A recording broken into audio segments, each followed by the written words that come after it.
ஆதவனின் தமிழை வணக்கம் நிகழ்ச்சியோடு இணைந்திருக்கிறோம். தமிழை வணக்கம் நிகழ்ச்சியில் அதிதிகள் பகுதியில் இன்றைய தினம் காலை வேளையிலே ஒரு அதிதியோடு உங்களை சந்திப்பதில் மகிழ்ச்சியாக இருக்கிறது.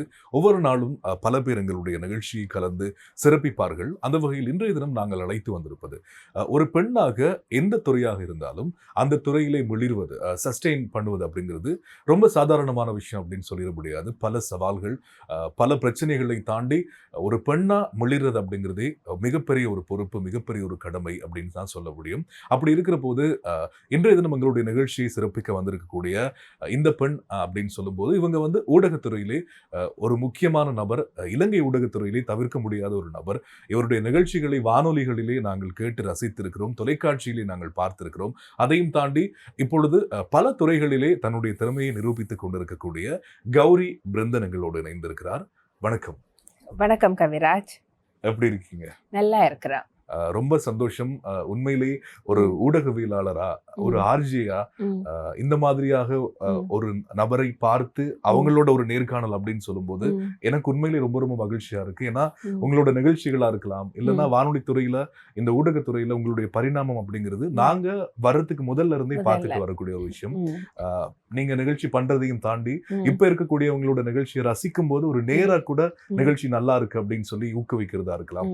இல்ல இந்த ஊடகத்துறையில உங்களால மத்தவங்களுக்கு முடிஞ்ச வரைக்கும் நீங்க ஏதாவது அங்கங்க பண்ணிட்டே இருக்கணும் அப்படிங்கிற உங்களுடைய எல்லா முயற்சிகளையும் நாங்க பாக்குறோம். முதல்ல அதுக்கு எங்களுடைய வாழ்த்துக்கள். இது எல்லாவற்றையும் தாண்டி ஆரம்பத்துல இருந்து பேசலாம் அப்படின்னு நினைக்கிறோம். ஏன்னா பாக்குறவங்களுக்கும் அது கண்டிப்பா சந்தோஷம். வானொலித்துறை அப்படிங்கிறப்போ இப்ப இருக்கிறத தாண்டி நீங்க வானொலித்துறைக்குள்ள வரும்போது அது ஒரு பெரிய ஒரு விஷயமா பார்க்கப்பட்டது. இப்போ சோசியல் மீடியாஸ் இன்ஃப்ளூயன்ஸ் அப்படின்னு சொல்லி வானொலித்துறை கொஞ்சம் அப்படியே மங்கிட்டே போகுது அப்படின்னு சொல்லலாம். ஆனா நீங்க ரேடியோ ஃபீல்டுக்குள்ள வர்றப்போ இந்த ரேடியோ ஃபீல்டு அப்படிங்கிற ஒரு விஷயத்தை நீங்க சூஸ் பண்ணதுக்குரிய காரணம் என்ன? எப்படி உள்ளுக்குள்ள வந்தீங்க? ஊடகத்துறை பிரவேசத்தை பத்தி சொல்றதா இருந்தா நான் ஆரம்பத்தில இருந்தே அதை பத்தி சொல்ல வேணும் கவிராஜ். பாடசாலையில படிக்கிற காலம் தொட்டே எனக்கு அறிவிப்பு மீது ஆர்வம் அதிகம். இப்ப ஸ்கூல்ல பாத்தீங்கன்னு சொன்னா ஏதாவது யாராவது எழும்பி இந்த புத்தகத்தை வாசிங்கன்னு சொன்னா அதுல எழும்புற முதல் ஆள் நானா தான் இருப்பேன். எல்லாருமே அப்படிதான் போல. அந்த அளவுக்கு வாசிப்பு பிடிக்கும். அது மட்டும் இல்லாம பாடசாலையில நடக்கிற கட்டுரை போட்டியாகட்டும், சிறுகதை போட்டியாகட்டும், கவிதை போட்டியாகட்டும், பேச்சு போட்டியாகட்டும், தமிழ் இலக்கியம் சார்ந்த எல்லா விதமான போட்டி நிகழ்ச்சிகள்லையும் பங்கு பெற்றதுக்கு முதலாளா பேரை கொடுத்துருவேன். அப்ப இந்த ஆர்வம் என்னுடைய பாடசாலை காலகட்டத்தில் இருந்து வந்த ஒரு ஆர்வம் தான் சொல்ல வேணும். ஆனா பாடசாலையில படிக்கிற போது அப்ப நாங்க கேட்ட வானொலி தாய் வானொலி, இலங்கை வானொலி. அந்த நிகழ்ச்சிகளை கேட்டுதான் நாங்க வளர்ந்துருக்கிறோம். அந்த நிகழ்ச்சிகளை கேட்கிற போது யோசிப்பேன், நாங்க இப்படி பேச மாட்டோமா, எங்களுடைய குரலை எல்லாரும் கேட்கணும். அந்த வானொலியில பேசுற போது இப்ப நான் தூர இடங்களுக்கு பயணிக்கிற நேரத்துல வானொலி, எங்களுடைய அம்மா அப்பா காலத்துல அவங்க அந்த வானொலி, இலங்கை வானொலியை கேட்டுதான் வளர்ந்தவங்க. அப்ப அந்த ஆர்வம் எங்களுக்கும் இருக்கும். கேட்டுக்கொண்டே எங்கேயாவது தூர இடங்களுக்கு ட்ராவல் பண்ற போது அந்த குரலை கேட்கிற போது ஆசையா இருக்கு. அவங்க எங்கேயோ இருந்து பேசுறாங்க, இந்த குரலெல்லாம் நாங்க கேட்கிறோமே, அது போல நாம் பேசுறதையும் எல்லாரும் கேட்க மாட்டாங்களா, எங்க தூரம் இருந்தாலும் இந்த குரலை கேட்க முடியும் தானே என்ற ஆர்வம், அந்த விருப்பம் அப்ப போட்ட விதை அது. ஆனா நான் ஒரு அறிவிப்பாளராக வருவேன் என்று நிச்சயமா எதிர்பார்க்க இல்லை. அது என்னுள் இருந்த ஆர்வம் மட்டும்தான். பாடசாலை படிப்பு முடிஞ்சதுக்கு பிறகு அந்த ஆர்வம் மனசுக்குள்ள அப்படியே உள்ள புதைஞ்சிருந்தது. ஆனா அதுக்கான ஒரு சந்தர்ப்பமோ வாய்ப்போ எனக்கு கிடைக்கும்னு சொல்லி நான் எதிர்பார்க்க இல்லை. ஆனா பாடசாலையில உயர்தரம் முடிஞ்சு அடுத்த கட்ட படிப்பை நோக்கி நான் போற நேரத்துல தான் இலங்கையில தனியார் வானொலிகளின் பிரவேசம் ஆரம்பமானது. அப்ப அந்த தனியார் வானொலிகளின் அறிமுகம் ஒரு ஒரு புதிய உத்வேகத்தை தந்தது. எல்லாருமே அதை கேட்க ஆரம்பிச்சாங்க. எல்லாருக்குமே நல்லா இருக்கே, எல்லாருமே கேட்குறாங்களேன்னு சொல்லி அப்போ புதிய வானொலிகளின் தோற்றம் பெற்ற காலகட்டம் அது.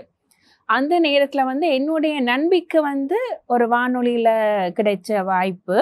ஆனால் அவங்களுக்கு வேறொரு துறையில் ஆர்வம் இருந்ததால் அவங்களுக்கு வானொலி துறைக்குள்ள போகிற ஆர்வம் இருக்க இல்லை. ஆனால் எனக்கு அப்படி ஒரு ஆர்வம் இருக்குதுன்னு அவங்களுக்கு தெரிஞ்சதால என்ன சும்மா அழைச்சிட்டு போனாங்க ஒரு இன்டர்வியூவுக்கு. அங்கே வாய்ஸ் டெஸ்ட் கூட எனக்கு எடுக்க இல்லை. சாதாரணமாக அந்த நிறுவனத்தின் அந்த உயரதிகாரி பேசிகிட்டே என்னை செலக்ட் பண்ணிட்டாங்க. அப்படி ஆரம்பித்தது தான் வானொலிக்கான என்னுடைய பிரவேசம். அப்படியே வானொலியிலிருந்து பல நிகழ்ச்சிகள் தயாரிப்பாளராக, நிகழ்ச்சி தொகுப்பாளராக, இப்படி பல பரிமாணங்கள், பல வருடங்கள் அந்த வானொலியில வேலை செய்து, அதுக்கு பிறகு என்னுடைய அடுத்த கட்ட பிரவேசம் வந்து தொலைக்காட்சியில ஒரு செய்தி வாசிப்பாளராக என்னுடைய பணி ஆரம்பமானது. அப்படி இருக்கிற போது, அந்த செய்தி வாசிப்பாளராக இருக்கிற போது எனக்கு கிடைச்ச ஒரு வாய்ப்பு தான் இந்தியாவுக்கு போய் ஊடகத்துறை சார்ந்த உயர்கல்வியை படிக்கிறதுக்கான ஒரு புலமை பரிசில் எனக்கு கிடைச்சது. அப்போ அங்கே இருக்கிற போது நான் அப்படியே இந்தியாவுக்கு போய் அங்கே SRM யூனிவர்சிட்டியில் ஊடகத்துறையில் என்னுடைய பட்டப்படிப்பை வந்து நிறைவு செய்தேன். அங்கே நிறைவு செய்து முடிகிற காலகட்டத்திலேயே எனக்கு அங்கே திருமணமும் நடந்தது இந்தியாவிலேயே. அதுக்கு பிறகு இங்கே வந்ததுக்கு பிறகு அப்படி ஒரு பயணம் தொடரா சொன்னால் தான் அது உங்களுக்கும் புரியும்னு நினைக்கிறேன். அப்போ ஒரு சின்ன ஒரு இடைவெளி வந்தது. இங்கே வந்தது பிறகு மீண்டும் பத்திரிகை துறையில் இணைஞ்சு கொண்டேன். பத்திரிகை துறை, பிறகு மீண்டும் வானொலி துறை, தொலைக்காட்சி துறை, இப்படியே என்னுடைய வாழ்க்கை வந்து ஊடகத்துறையோடு சார்ந்து தான் பயணித்து கொண்டிருக்கிறது. இப்போ வந்து நான் என்னுடைய அப்பாவின் நிறுவனத்தை அவருடைய மறைவுக்கு பின்னர் பொறுப்பேற்று நடத்தும் ஒரு பொறுப்பான பதவியில் இருக்கிறேன் நான் இப்போ. ஆனாலும் ஊடகத்துறையை கைவிடவில்லை. இது ஒரு பக்கம் இருந்தாலும் கூட என்னுடைய ஊடகத்துறை மீது இருக்கிற ஆர்வம், ஊடகத்துறை சார்ந்த பணிகளையும் நான் வந்து மேற்கொண்டு வருகிறேன். கண்டிப்பா இதை பத்தி இன்னும் பல விஷயம் நம்ம பேசலாம். இப்போ ஒரு ஆர்ஜி அப்படிங்கிறப்போ என்னால ஒரு ஆர்ஜியா அந்த வேலை நமக்கு எவ்வளவு சந்தோஷத்தை கொடுக்கும் அப்படிங்கறத உணர முடியுது. என்னதான் நமக்கு தனிப்பட்ட ரீதியா நிறைய பிரச்சனைகள் இருந்தாலும் கலையகத்துல போய் இருந்து பேசும்போது அந்த ஒரு 2 மணித்தியாலமும் 3 மணித்தியாலமும் நமக்கான உலகம் மாதிரி ஆயிடும் இல்லையா? இப்ப நீங்க வந்து பல நிகழ்ச்சிகள் கொடுத்திருப்பீங்க, பல அனுபவங்கள் இருக்கு. உங்களோட நிகழ்ச்சிக்கு எப்படி உங்களை தயார்படுத்திப்பீங்க? இல்ல நிறைய பெண் அறிவிப்பாளர்கள் அப்ப இருந்தாங்க, பிரபலமானவங்க. அப்படி இருக்கிறப்போ அவங்கள இருந்து உங்களை தனித்து காட்டணும் அப்படிங்கிறதுக்காக எப்படி என்னென்ன முயற்சிகள் எடுத்தீங்க? பாடல்கள், இசை மீது வந்து எனக்கு ரொம்பவே ஆர்வம். அதாவது இந்த பாடல்ல இருக்கிற ஒவ்வொரு வரிகளையும் வந்து ரசிச்சு கேட்பேன். அப்போ ஒரு நிகழ்ச்சிக்கு நான் அந்த அந்த ஆர்வம் கூட என்னுடைய நிகழ்ச்சிகளை வந்து நான் வந்து ரொம்ப அழகா ரசனையோட ரசிக்கத்தக்க வகையில வந்து நேர்களுக்கு கொடுக்கக்கூடியதா இருந்தது. இப்போ நிகழ்ச்சி ஒன்று இப்போ நான் வந்து செய்த நிகழ்ச்சிகள் பார்க்க போனால், அந்த நிகழ்ச்சிக்கு 2 நாளைக்கு முதல்ல அந்த நிகழ்ச்சிக்குரிய பாடல்கள் என்ன, அந்த நிகழ்ச்சி இப்போ யாரையாவது நாங்கள் ஒரு நேர்காணல் செய்ய போகிறோம்னு சொன்னால் அவரை பற்றின முழு விவரங்களும் வந்து எங்களுக்கு முதல்லையே தெரிஞ்சிருக்க வேண்டும். ஒன்றுமே தெரியாமல் போயிருந்து அவரை நேர்காணல் செய்ய முடியாது. ஒருத்தரை நேர்காணல் பண்ணுறதுக்கு முதல்ல அவரை பற்றின ஒரு ஃபுல் ப்ரொஃபைல், ஃபுல் பயோடேட்டா நாங்கள் கையில் வச்சுக்கொண்டு தான் போய் அவரை பேட்டி காண வேணும். அப்போ தான் அது வந்து ரசிக்கக்கூடிய மாதிரியும் இருக்கும். நாங்கள் பேட்டி காண்டவர்கிட்ட இருந்து நாங்கள் நிறைய விஷயங்களை வந்து பெற்றுக்கொள்ளக்கூடியதாகவும் இருக்கும். அப்படி நான் வந்து அரசியல் நிகழ்ச்சிகளை நடத்தி இருக்கிறேன். நிறைய நேர்காணல்கள், இந்திய நட்சத்திரங்கள், இந்திய பாடகர்கள், திரைத்துறையோடு சேர்ந்தவர்கள், கலைஞர்கள், இப்படி பலரையும் வந்து பேட்டி கண்டிருக்கிறேன். அப்போ அதுக்கான தயார்படுத்தல்கள் எல்லாமே முதல்ல செய்து கொண்டு தான் நான் கலையகத்துக்கு போகிறது வழக்கம். அது மட்டும் இல்லாமல் ரசனைக்குரிய நிறைய நிகழ்ச்சிகள், பாடல் சம்பந்தமான நிகழ்ச்சிகள், போட்டிகள், ஜனரஞ்சகமான நிகழ்ச்சிகள், பொழுதுபோக்கு நிகழ்ச்சியாக இருந்தாலும் கூட அதுக்கு முதல்லையே நான் என்ன தயார்படுத்தி கொண்டு தான் கலையகத்துக்கு போவேன். அப்போ தான் அந்த நிகழ்ச்சியை வந்து திறமையாக நேயர்களுக்கு எங்களால் வழங்க முடியும். கண்டிப்பா ஆர்ஜி அப்படிங்கிறப்போ இந்த ஃபேன் மூமெண்ட் இல்லாம ஒரு ஆர்ஜியோட லைஃப் கிடையாது. நிறைய ஃபேன் மூமெண்ட்ஸ் உங்களுக்கு இருந்திருக்கும்ல. அந்த மாதிரி நீங்க ஆரம்ப காலகட்டத்துல இல்லைன்னா ஒரு ஆர்ஜியா பயணிக்கும் போது வானொலி துறையில என்னென்ன மாதிரியான ஃபேன் மூமெண்ட்ஸ் எல்லாம் பார்த்திருக்கீங்க? நிறைய பேர் இப்ப மாதிரி வாட்ஸ்அப் மூலமாகவோ ஃபேஸ்புக் மூலமாகவோ அவ்வளவு ஈஸியா வந்து எங்களுடைய ரசிகர்களோட லிஸ்னர்ஸோட வந்து நாங்க தொடர்பு கொள்ள முடியாது. ஃபோனில் பேசுவாங்க கலையகத்துக்கு. அப்படி இல்லைன்னு சொன்னால் போஸ்ட் கார்டு. இப்போ சொன்னால் சிரிப்பாக இருக்கும், என்ன போஸ்ட் கார்டு மூலமாக தொடர்பு கொள்றதுன்னு சொல்லி. அப்போ போஸ்ட் கார்டு எல்லாம் போட்டுட்டு அவங்களோட பேர்களை நாங்கள் வந்து ரேடியோவில் சொல்ல வரைக்கும் அவங்க காத்திருப்பாங்க. அப்போ எங்களுக்கும் லிஸ்னர்ஸுக்கும் இடையிலான தொடர்பு வந்து ஃபோன், கடிதம், போஸ்ட் கார்டு மூலமாக மட்டும்தான் அந்த நேரத்தில் இருந்தது. ஆனால் இப்போ பார்த்தீங்கன்னு சொன்னால் ரொம்ப ஈஸியாக ஒரு வாட்ஸ்அப்லேயோ ஒரு ஃபோன் கால்லையோ ஃபேஸ்புக் மூலமாகவோ கூட எங்களுடைய ஃபேன்ஸோட நாங்கள் ஈஸியாக தொடர்பு கொள்ளக்கூடிய வசதிகள் இப்போ அதிகரிச்சிருக்குது. ஆனால் அந்த கட்டத்தில் அப்படி இல்லாததால் அதுக்கான பெருமதி அதிகமாக இருந்ததுன்னு நான் நினைக்கிறேன். ஆமா. இப்ப நீங்க சொன்ன மாதிரி ம். இந்த மாதிரி பல விஷயங்கள் இப்ப ம். இருக்கக்கூடிய, அதாவது அந்த டைம்ல வொர்க் பண்ண சீனியர்ஸ் நாங்க கேட்கும்போது, ம்.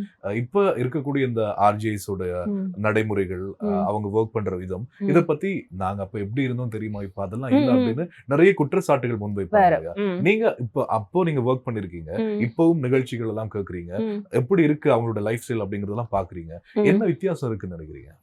ஒரு ஊடகவியலாளராக மட்டுமில்லை. இப்போ நாங்க நிகழ்ச்சிகளை தொகுத்து வழங்குறதா இருந்தாலும் கூட, எங்களுக்கு நிறைய தேடல் இருக்க வேணும். நிறைய வாசிப்பு திறன் இருக்க வேணும். நிறைய விஷயங்கள தேடி தேடி நாங்க கற்றுக்கொள்ள வேணும். உலக நடப்புகள் எல்லாமே எங்கட ஃபிங்கர் டிப்ஸ், விரல் நுனியில இருக்க வேணும். அன்றாட செய்திகள், அன்றாடம் உலகத்துல என்ன விஷயங்கள் நடக்குதுன்றத நாங்க தேடி தேடி தெரிஞ்சு கொள்ள வேணும். ஆனா அதுக்கான வாய்ப்பு இப்ப மிக மிக அதிகம். ரொம்ப இலகுவா அ இந்த நிமிஷம் நடக்கிறது அடுத்த நிமிஷம் எங்களுக்கு தெரியும். ஒரு 2 நிமிஷத்துக்கு முதல்ல உலகத்துல ஏதோ ஒரு மூலையில நடக்கிற ஒரு விஷயம் அடுத்த 2 நிமிஷத்துல நாங்க அதை பார்க்கிறோம். ஆனா இதற்கான வசதி வாய்ப்புகள் நாங்க வானொலியில இருந்த காலகட்டத்துல உண்மையா இல்ல. இணையதளம் இருந்ததுதான். ஆனா இந்த அளவுக்கு வேகமாக நாங்க செய்திகளை அப்ப தெரிஞ்சு கொள்ள முடியாது. இப்ப இருக்கிற ஆர்ஜேஸ், ஊடகவியலாளர்கள், நிகழ்ச்சிகளை தொகுத்து வழங்குறவங்களுக்கு அதுக்கான வாய்ப்புகள் அதிகமாவே இருக்கு. ஆனா அவங்க அதை எந்த அளவுக்கு பயன்படுத்தி கொள்றாங்கன்னு எனக்கு தெரிய இல்ல. ஆனா இப்ப அநேகமா பாத்தீங்கன்னு சொன்னா தேடல் குறைவா இருக்குன்னு நினைக்கிறேன். வாசிப்பு குறைவா இருக்குன்னு நினைக்கிறேன். ஏதோ நிகழ்ச்சியை செஞ்சுட்டு போனா சரி, சிரிச்சு 2-3 பாட்டை போட்டுட்டு போனா சரி என்று நினைக்கிற மாதிரி சில அறிவிப்பாளர்கள் இப்ப இருக்கிறாங்க. அது மட்டும் இல்லாம சில நேரத்துல அவங்க என்ன பேசுறாங்கன்னு புரியுதில்ல, என்ன பேச வாராங்கன்னும் புரியுதில்ல. சில நேரத்துல அறிவிப்பாளர்கள் பேசுற போது அது அவங்களுக்கு மட்டுமே புரியுது. கேட்கிற லிசனர்ஸுக்கு அவங்க என்ன சொல்ல வாராங்கன்னு புரியுதில்ல. ஆமா, ஆமா. இப்ப நான் வானொலியில ஒரு விஷயம் பேசுறதா இருந்தா வெளியில 100 1000 பேர் அதை கேட்டுக்கொண்டிருக்கிறாங்க. நான் என்ன பேசுறேன், என்ன சொல்ல வாரேன்றது கேட்டுக்கொண்டிருக்கிற ஒவ்வொருத்தருக்கும் புரிய வேணும். ஆனா இப்ப அதிகமா சிரிப்பு சத்தம் தான் அதிகமா இருக்கு வானொலியில. என்ன பேசுறாங்கன்னு சொல்லி புரியுதில்ல. அது ஒரு மிகப்பெரிய குறை என்று நான் நினைக்கிறேன். ஓகே. குறைய சொன்ன மாதிரி, ம். அப்படியே இப்ப நீங்க வானொலி நிகழ்ச்சிகள்லாம் கேட்பீங்க இல்லையா? ம். அதனால ஒரு ரசிகையா அந்த கண்ணோட்டத்துல கேட்பீங்க. ம். இல்ல ஒரு சீனியர் ஆர்ஜியா கேட்பீங்க. ம். இப்ப இருக்கக்கூடிய ப்ரோகிராம்ஸ் கேட்கும்போது, ம். உங்களுக்கு ரொம்ப பிடிச்ச ஒரு விஷயம்னா எத சொல்லுவீங்க? பிடிச்ச விஷயம்னு சொல்ற போது இப்ப நான் ஏற்கனவே சொன்னது மாதிரி தேடல்கள் அதிகம் இருக்குது தான்.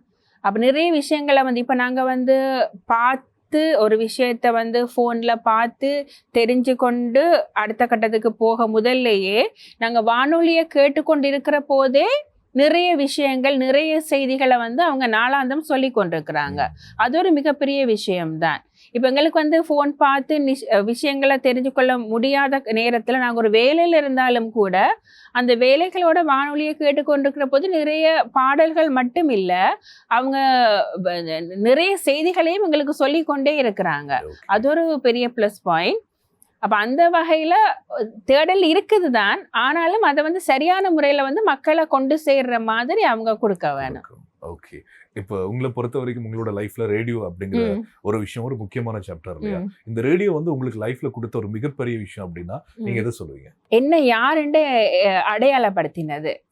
இப்ப இந்த இடத்துல இந்த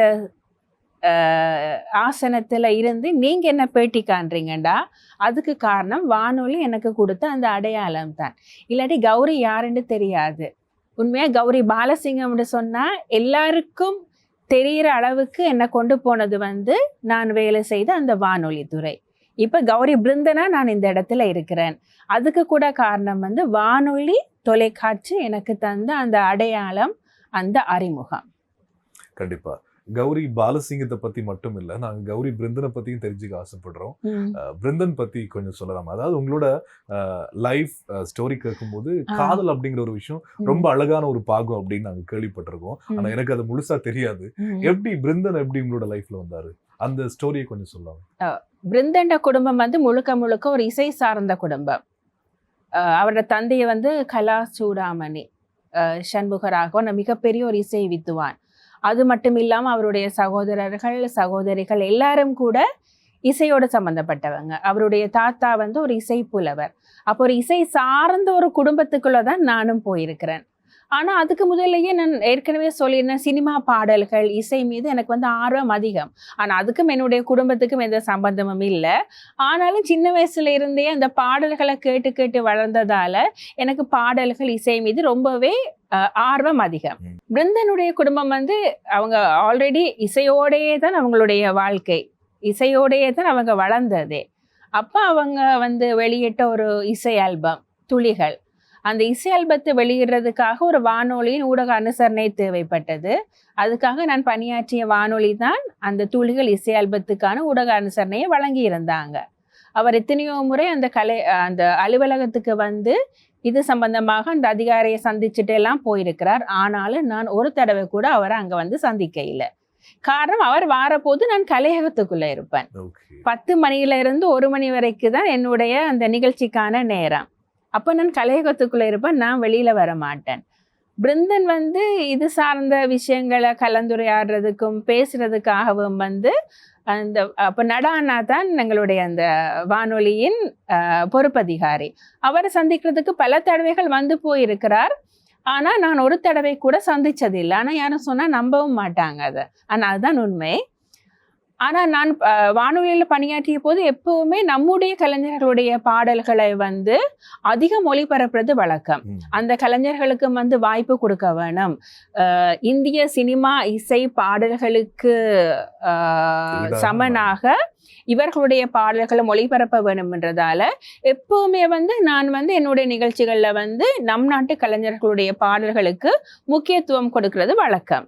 அந்த வகையில இந்த ஆல்பத்தை இவர்கள் வெளியிட்ட அந்த துளிகள் இசை ஆல்பத்தில் இருக்கிற பாடல்களையும் வந்து நான் அதிகமா வெளியிட்டிருக்கிறேன். அதிகம் அந்த நேரத்துல ஒரு பெரிய ஒரு புரட்சியை ஏற்படுத்தியது அந்த இசை ஆல்பம். நம் நாட்டு கலைஞர்களுடைய இந்த பாடல்கள் எல்லாம் வந்து இந்திய சினிமா பாடல்களுக்கு ஈடாக இருக்குது என்று சொல்லி எல்லாரையும் திரும்பி பார்க்க வைத்தது அந்த துளிகள் ஆல்பம். அந்த அந்த பாடல்களுக்கு வந்து நான் அதிக முக்கியத்துவம் கொடுத்து நான் பாடல்களை அந்த நேரத்தில் ஒளிபரப்பினேன். நான் மட்டும் இல்லை, என்னோட பணியாற்றிய ஏனைய அறிவிப்பாளர்கள் கூட அந்த இசை ஆல்பத்துக்கு ரொம்பவே முக்கியத்துவம் கொடுத்து பாடல்களை ஒளிபரப்பினாங்க. ஆனால் எனக்கோ அந்த குடும்பத்துக்கோ அவங்களுக்கோ எந்த சம்பந்தமுமே இல்லை, யாருண்டே எனக்கு தெரியாது. ஒரு நம் நாட்டு கலைஞருடைய படைப்பு என்ற ரீதியில தான் அந்த பாடல்களை நான் வந்து ஒளிபரப்பினது. அந்த இசை வெளியீட்டு விழா மிக பெரிய அளவுல மிக பிரமாண்டமாக ராமகிருஷ்ணா மிஷன்ல நடந்தது. ஆனா அந்த வெளியீட்டு விழாவுக்கு கூட நான் போகக்கூடிய சந்தர்ப்பம் அன்று எனக்கு இருக்கல, வேறொரு வேலை இருந்ததால. ஆனா ஒரு அறிவிப்பாளராக நான் செய்ய வேண்டிய கடமையை மட்டும் நான் செய்துட்டேன். மிக பிரமாண்டமாக நடந்த அந்த இசை தொகுப்பு வெளியீட்டு விழாவுக்கு கலையகத்தில் இருக்கிற ஏனைய அறிவிப்பாளர்கள் எல்லாரும் போயிருந்தாங்க. ஆனா நான் கூட போயிருக்கல. அவங்க யாரையுமே நான் அந்த ஆல்பத்தோட சம்மந்தப்பட்ட யாரையும் சந்திக்க கூட இல்லை.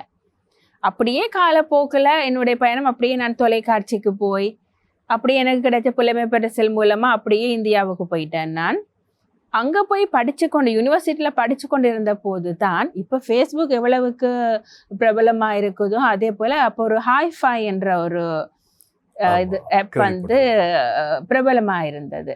அதில் அவர் பார்த்துட்டு என்னுடைய படத்தை பார்த்துட்டு இவர் தான் அந்த வானொலியில் வேலை செய்துங்கிற பாடல்களை எல்லாம் ஒளிபரப்பினாங்களேன்ட்டு ஒரு ஹாயின்னு ஒரு மெசேஜ் போட்டிருந்தார், அவ்வளவுதான்.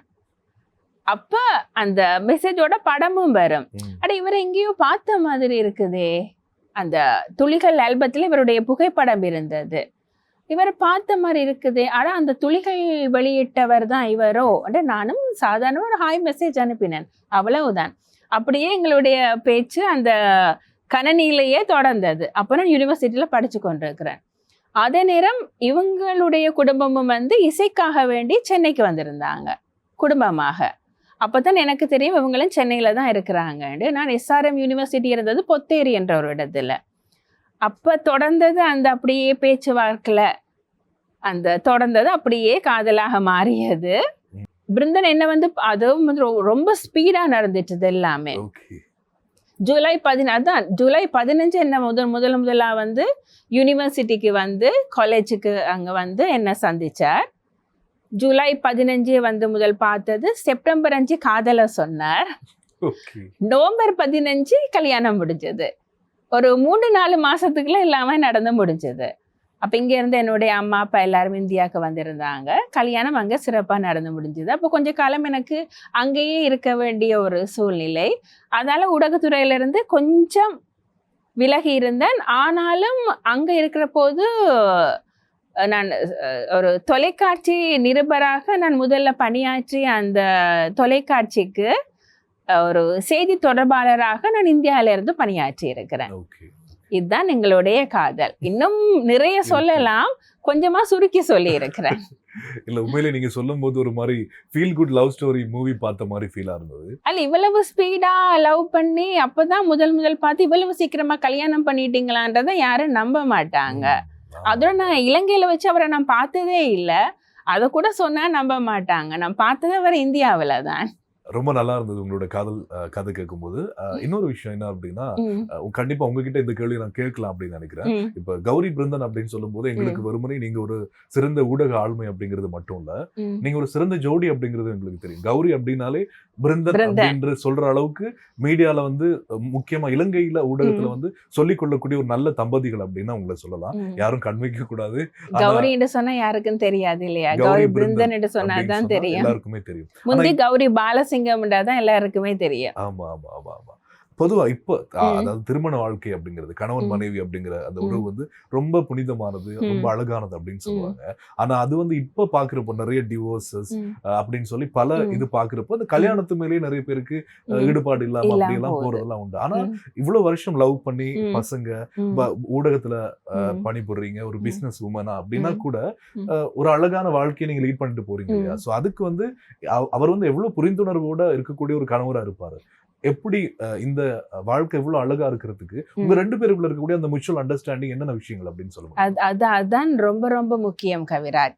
என்ன சொல்லுங்க, நான் கொஞ்சம் ஒரு பின்தங்கி போயிருந்தாலும் என்ன வந்து பின்னால தட்டி கொடுத்து, இல்ல முன்னால போ முன்னால போ முன்னால போ, இதை செய்யின்னு சொல்லி என்னை ஊக்கப்படுத்துறதே பிருந்தன் தான். இப்ப ஊடகத்துறையாகட்டும், எந்த துறையா, என்ன விஷயமா என்ன வாய்ப்பு வந்தாலும் கூட என்ன சோரம் திருக்க விடுறது இல்லை. இப்ப நான் வந்து திருமணத்துக்கு முதல் பாத்தீங்கன்னு சொன்னா அப்பா ரொம்ப கட்டுப்பாடானவர். ஆனா அந்த கட்டுப்பாடு வந்து கண்டிப்பா தேவைன்னு நான் நினைக்கிறேன். ரொம்ப பயமா இருக்கு. பட் 6 மணிக்கு போனா 6 மணிக்குள்ள வீட்டுக்கு வந்துட வேணும், அப்பா ஏசுவார், அந்த பயம் இருந்தது எங்களுக்கு. நாங்க வளர்ந்த காலம் அப்படி. அப்ப திருமணத்துக்கு பிறகு வந்து கணவர் என்ற முறையில வந்து அவர் தர ஊக்கமும் அந்த பாதுகாப்பும் அந்த உத்வேகமும் வந்து ரொம்ப ரொம்ப ரொம்ப அதிகம். அவர் கொடுக்கிற அந்த உந்து சக்தியால தான் என்னால வந்து இப்பவும் வேகமாக இயங்க முடியுது. இப்போ ஊடகத்துறை மட்டும் இல்லாம அப்பாவுடைய வியாபாரம், அப்பாவுடைய நிறுவனத்தையும் வந்து நான் வந்து வழி நடத்த வேண்டிய ஒரு பெரிய பொறுப்புல இருக்கிற போது குடும்பத்தையும் பேலன்ஸ் பண்ண வேணும், என்னுடைய அந்த தொழில்துறையையும் பேலன்ஸ் பண்ண வேணும், அதே போல என்னுடைய ஊடகத்துறை வாழ்க்கையையும் நான் பேலன்ஸ் பண்ண வேணும். 3 விஷயங்களும் ஒரே நேரத்துல வந்து கண்காணிக்க வேண்டி இருக்குது.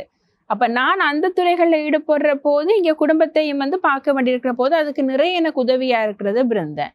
அப்ப அந்த மாதிரியான ஒரு உந்து சக்தியோட ரொம்ப சப்போர்ட்டிவான ஹஸ்பண்ட் கிடைக்கிற எல்லா பெண்களுமே வந்து கொடுத்து வச்சவங்க. எந்த விதத்திலையும் வந்து என்ன சோர்ந்து இருக்க விடுறது இல்ல. ரொம்ப அருமையா சொன்னீங்க. இந்த மாதிரி பிருந்தன் மாதிரி ஒரு கணவர் கிடைத்தால் எல்லா பெண்களும் இந்த மாதிரி துறையில வெளியிட முடியுமா அவங்களுடைய அப்படிங்கிறதுக்கு ஒரு உதாரணம். அப்பா பத்தி நீங்க பேசியிருந்தீங்க. அப்பா பொறுத்த வரைக்கும் அப்பா பிசினஸ் பண்ணிட்டு இருந்தாரு. அதுக்கு பிறகு முக்கியமா அப்பாவுக்கு வந்து கார் ரேஸ்ல ஈடுபாடு இருக்கு.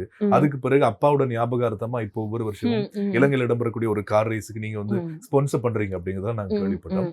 அதை பத்தி அப்பா பத்தி கொஞ்சம் சொல்லுங்க. அப்பாவுக்கு வந்து சின்ன வயசுல இருந்தே கார் பந்தயங்கள் மீது வந்து ரொம்பவே ஆர்வம். எப்ப பார்த்தாலும் கார்ல ஏதாவது செய்து கொண்டிருக்கிறது, கார் பந்தயங்கள் அதை பத்தியே தான் பேசி கொண்டிருப்பார்.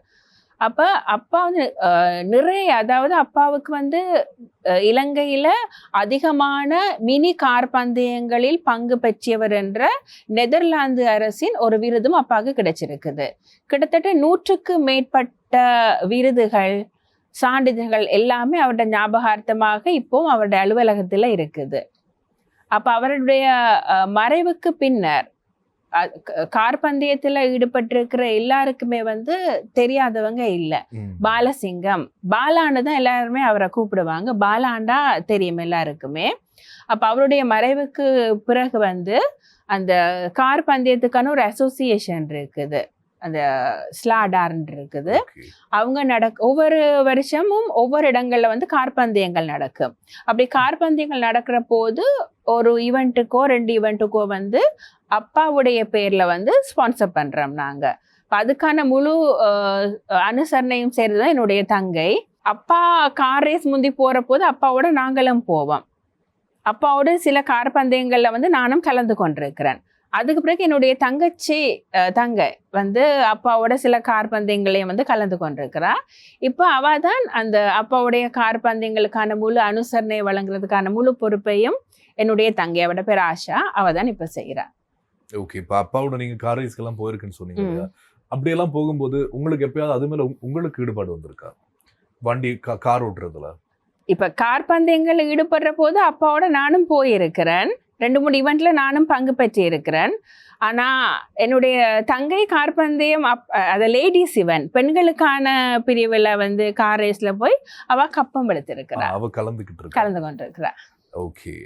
அழகா சொல்லியிருந்தீங்க. இப்ப அப்பா இல்லன்றதுக்கு பிறகு உங்களுக்கு நிறைய பொறுப்புகள் வந்தது அப்படின்னு சொன்னீங்க இல்லையா? இப்ப நீங்க ஆல்ரெடி ஒரு ஆர்ஜியா இல்லைன்னா மீடியால ஒரு நல்ல வழியில போயிட்டு இருக்கிறப்போ, அப்புறம் குடும்பம், பிள்ளைகள் அப்படின்னு இருக்கிறப்போ, இப்படி ஒரு பொறுப்பு வரும்போது அந்த பொறுப்பை வந்து நீங்க ஏத்துக்கிறது எப்படி இருந்தது உங்களுக்கு?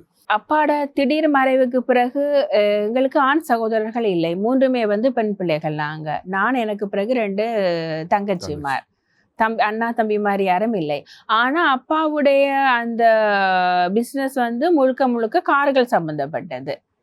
முழுக்க ஆண்கள் கோலோச்சும் ஒரு துறை அது, முழுக்க. அப்படி இருக்கிற போது பெண்களான நாங்க அத பொறுப்பேற்று நடத்துறது வந்து ஒரு சவாலான விஷயம். அப்ப அப்பாட மறைவுக்கு பிறகு எங்களுக்கு ஆண் சகோதரர்கள் இல்லை. ஆனா அப்பா வந்து எங்களை வந்து வளர்த்த விதம் வந்து ஆண்களுக்கு நிகராக எங்களை வளர்த்தார். எதுவுக்குமே பயப்படக்கூடாது, எந்த நடுராத்திரியா எதுவுமா இருந்தாலும் வந்து ஒரு பயமில்லாத தன்மை இருக்க வேணும். என்ன சவால் வந்தாலும் அதை ஏற்றுக்கொள்ள வேணும். ஒரு பெண் பிள்ளைன்ற விதத்துல சின்ன கட்டுப்பாடுகள் எங்களுக்கு இருந்தாலும் கூட பயம்ன்றது இல்லாம எங்களை வளர்த்தார். அப்ப அந்த ஒரு சேலஞ்சிங்கான நேரங்கள்லையும் வந்து அந்த சேலஞ்சஸை வந்து நாங்கள் எப்படி ஃபேஸ் பண்ண வேணும்ன்றதை வந்து அப்பா சொல்லி கொடுத்துருக்கிறார். அப்பா இருக்கிற போதே அவருடைய வியாபார நிலையத்துக்கு போய் அங்கே சில வேலைகளையும் வந்து நாங்கள் பார்த்துருந்ததால அப்பாட மறைவுக்கு பிறகு அதை எப்படி கொண்டு போகலாம், அதை எந்த மாதிரி அந்த வியாபாரத்தை நாங்கள் இன்னும் மேலே விருத்தி செய்யலாம்ன்றதை வந்து நாங்களாவே கற்றுக்கொண்டு இப்போ அப்பாட பேரில் அந்த வியாபார நிறுவனத்தை நானும் என்னுடைய தங்கச்சிமாரும் நடத்தி கொண்டு போறோம். அழகா சொல்லியிருந்தீங்க. உண்மையிலே கேட்கும்போது எவ்வளவு தைரியம் இருந்திருந்தா இந்த மாதிரி ஒரு பெண்ணா ஆண்கள் சஸ்டெயின் பண்ணக்கூடிய துறையில நீங்க சாதிக்கிறீங்க அப்படிங்கிறது தெரியுது. ஆனா உங்களோட லைஃப்ல உங்களோட அப்பாவும் பிருந்தனும் வந்து ஒரு பெரிய பங்கு இல்லையா? பெரிய பங்கு, மிகப்பெரிய பங்கு. அப்பாவுக்கு வந்து பிருந்தன் மகன் மாதிரி எப்பவுமே சொல்லுவார். அவர் மருமகன் இல்ல, பிருந்தன் வந்து தன்னுடைய மகன் என்று சொல்லி அந்த அளவுக்கு 2 பேருக்கும் இடையிலான அந்த கோஆர்டினேஷன் வந்து எனக்கே வியப்பா இருக்கு. போன் பண்ணி பேசுற போது கூட ஒரு மகனோட பேசுற மாதிரி தான் பிருந்தனோட அப்பா பேசுவார். அந்த அளவுக்கு 2 பேரும் ரொம்பவே அட்டாச். அப்ப அப்பாட மறைவு வந்து எனக்கு மட்டும் இல்ல, பிருந்தனுக்கும் வந்து மிகப்பெரிய ஒரு இழப்பு, மிகப்பெரிய ஒரு பாதிப்பு.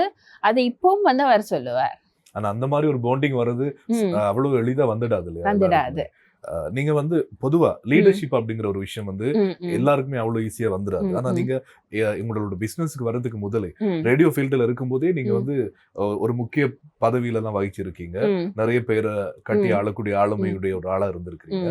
அப்படி இருக்கிறப்போ இப்பவும் நிறைய பிரச்சனைகள் இருக்கு. இந்த ரேடியோ ஃபீல்டு எடுத்துக்கிட்டோம்னா ஒரு ஆணா இருந்தாலும் பெண்ணா இருந்தாலும் நிறைய பிரச்சனைகளை தாண்டி வந்து ஜொலிக்கிறது அப்படிங்கிறது ரொம்ப சவாலான விஷயம். நீங்க அதெல்லாம் தாண்டி ஒரு பெரிய பதவியில வந்து இருக்கிறப்போ என்ன மாதிரியான சவால்கள் எல்லாம் நீங்க பார்க்க இருந்துச்சு? பதவிக்கு வந்தாலே அங்க வந்து பிரச்சனைகள் வந்து தன்னால வரத்தான் செய்யும். நாங்க சாதாரண ஒரு ஊழியராவோ சாதாரண ஒரு கட்டத்துல இருக்கிற போது இல்லாத விஷயங்களை எல்லாம் நாங்க ஒரு பதவிக்கு வந்ததுக்கு பிறகு எங்களுடைய பொறுப்புகள் அதிகரிக்குது. பொறுப்புகள் அதிகரிக்கிற போது அதுக்கான பிரச்சனைகளும் வந்து அதிகரிக்கும். அந்த பிரச்சனைகள் வரும்போது அந்த பிரச்சனைகளை வந்து சமாளிக்கவும் தெரிய வேணும், அதற்கான தீர்வுகளையும் பெற்றுக் கொடுக்க தெரிய வேணும். அப்ப பொறுப்புகள், அதாவது பதவிகள் வந்து நாங்க உயர் பதவிக்கு வர்ற போது பொறுப்புகளும் அதிகரிக்குது. ஆமா. அந்த சரியான அட்மினிஸ்ட்ரேஷன் வந்து சரியா இருக்கணும். அந்த அட்மினிஸ்ட்ரேஷனை சரியா செய்தமா இருந்தா எங்களுடைய பொறுப்பை வந்து நாங்க சரியா செய்ய முடியும்னு நினைக்கிறேன். இன்னொரு முக்கியமான விஷயம் என்னன்னு சொன்னா, இப்ப குடும்பம் அதே மாதிரி வேலை, ப்ரொஃபஷனல், பர்சனல், இது 2 விஷயத்தையுமே வந்து எப்படி நீங்க மேனேஜ் பண்றீங்க? உண்மையில அது கொஞ்சம் கஷ்டமானதுதான் கவிராஜ். இப்ப என்ன சொல்லுங்க, 2யுமே வந்து பேலன்ஸ் பண்ண வேணும். நான் 3 விஷயங்களை வந்து இங்க பேலன்ஸ் பண்ண வேணும். ஒன்று குடும்பம், 2 பிள்ளைகள் இருக்கிறாங்க, குடும்ப பொறுப்பு இருக்குது, அப்பாவுடைய வியாபாரம், அப்பாவுடைய நிறுவனத்தை கவனிக்க வேணும். அதுக்கடுத்துதான் என்னுடைய ஊடகத்துறை வாழ்க்கை. அது வந்து கடைசி வரைக்கும் என்னால் கைவிட முடியாது. நான் கைவிட்டாலும் அது என்னை கைவிடாது. அது வந்து ஒரு பேஷன் சொல்லுவாங்க. அந்த ஊடகத்துறைக்கு நான் வந்தது சின்ன வயசுல இருந்தே எனக்கு இருந்த அந்த அதீத ஆர்வம். அப்பாவுடைய வியாபாரத்தை வந்து பொறுப்பேற்றது வந்து திடீர்னு அப்பாட மறைவுக்கு பிறகு அதை ஏற்க வேண்டிய சூழ்நிலை எனக்கு வந்தது. அப்போ அதெல்லாம் 3 விஷயங்களையும் வந்து நான் வந்து மேனேஜ் பண்ணி கொண்டு போக வேண்டிய சூழ்நிலை. இந்த விஷயங்கள் எல்லாத்தையுமே வந்து மேனேஜ் பண்றதுக்கு எனக்கு சப்போர்ட்டிவா இருக்கிறது என்னுடைய கணவர், குடும்பம். அதே மாதிரி இப்ப கௌரி பிருந்தன் அப்படின்னு சொன்னா ஒரு சிறந்த ஆர்ஜி, என்ன சொல்றது, ஒரு சிறந்த மனைவி, சிறந்த பிசினஸ் உமன், அதே மாதிரி ஒரு சிறந்த அம்மா அப்படிங்கிற ஒரு கேரக்டரை நம்ம மறக்க முடியாது. உங்களோட 2 பசங்களுடைய லைஃபை ரொம்ப அழகா நீங்க டீல் பண்றதை எங்களால பார்க்க முடியுது. அவங்க கூட ஒரு சில நிகழ்ச்சிகளுக்கெல்லாம் வந்திருக்காங்க. நீங்க அவங்களையும் இதுக்கு அலோட் பண்ணிருக்கீங்க. சோ அம்மாவா மாறிய தருணம், இது நிறைய பொறுப்புகள் ஏற்கனவே இருக்கிறப்போ அம்மா அப்படிங்கிற ஒரு விஷயமே ஒரு பெரிய பொறுப்பு இல்லையா? நீங்க அம்மாவா மாறின அந்த மூமெண்ட், வாழ்க்கையில அந்த மறக்க முடியாத தருணங்கள் பத்தி சொல்லுங்க. உண்மையில முதல் வந்து ஆண் குழந்தை, அடுத்தது பெண் குழந்தை. 2 பேருக்குமே 2 வயசு வித்தியாசம். ஆனா ரெண்டு பேருக்குமே வந்து உண்மையான எதிர்பார்க்காமல் 2 பேருமே ஊடகத்துறைக்கு வந்தவங்க. மகன் வந்து சின்ன வயசுல வந்து தொலைக்காட்சியில வந்து நிகழ்ச்சிகளை தொகுத்து வழங்கி இருக்கிறார். அதே போல மகளுக்கும் அப்படி ஒரு வாய்ப்பு கிடைத்து மகளும் வந்து அதே தொலைக்காட்சியில வந்து சிறுவர் நிகழ்ச்சிக்குரிய ஒரு தொகுப்பாளரா இருந்தாங்க. 2 பேருமே பாடக்கூடியவங்க. அது இயற்கையாகவே அவர்களுக்கு அமைந்தது. அதுக்கு பிறகு 2 பேரும் சேர்ந்து இந்த கோவிட் வந்தது இல்லையா? கோவிட் டைம்ல வீட்டுல இருந்து இவங்களுக்கு என்ன பண்றதுன்னு தெரியாது. நிறைய டைம் இருந்தது. அந்த டைம்ல மகள் என்ன செய்வான்னு சொன்னா, சும்மா வீடியோஸ் செய்வா, தன்னைத்தானே வீடியோ எடுப்பா. அப்படி செய்து வந்த அந்த பழக்கத்துல உருவானதுதான் 2 பேருமே வந்து யூடியூபர்ஸா மாறினது. தாங்களே வீடியோ பண்ணி, தாங்களே கதை சொல்லி, ஒரு விளையாட்டுத்தனமா ஒரு பொழுதுபோக்க ஆரம்பிச்சது. 2 பேருமே யூடியூப்ஸ்ல வந்து நிறைய வீடியோஸ் எல்லாம் செய்திருக்கிறாங்க. மகள் வந்து எடிட்டிங் செய்வா, வீடியோ செய்வா, போட்டோகிராஃபி செய்வா. எல்லாத்துலேயுமே அவருக்கு ஆர்வம் அதிகம். இப்போ 2 பேருமே வளர்ந்துட்டாங்க. அதால கொஞ்சம் படிப்புக்காக நேரத்தை ஒதுக்க வேண்டி இருக்கிறதால இந்த யூடியூப் அந்த நிகழ்ச்சிகள் அது இதுல இருந்தெல்லாம் கொஞ்சம் விலகி இருக்கிறாங்க. அவ்வளவுதான். அருமையா ஒரு விஷயம் சொல்லியிருந்தீங்க. யூடியூப் பத்திலாம் நீங்க பேசியிருந்தீங்க இல்லையா? அதை பத்தி நான் உங்கள்கிட்ட கேட்கலாம்னு இருந்தேன். ஏன்னா நீங்க ஆர்ஜியா வந்த டைம்ல எல்லாம் இந்த யூடியூப், ஃபேஸ்புக் இதனுடைய இம்பாக்ட் வந்து ரொம்ப குறைவா இருந்தது, வர ஆரம்பிச்சது.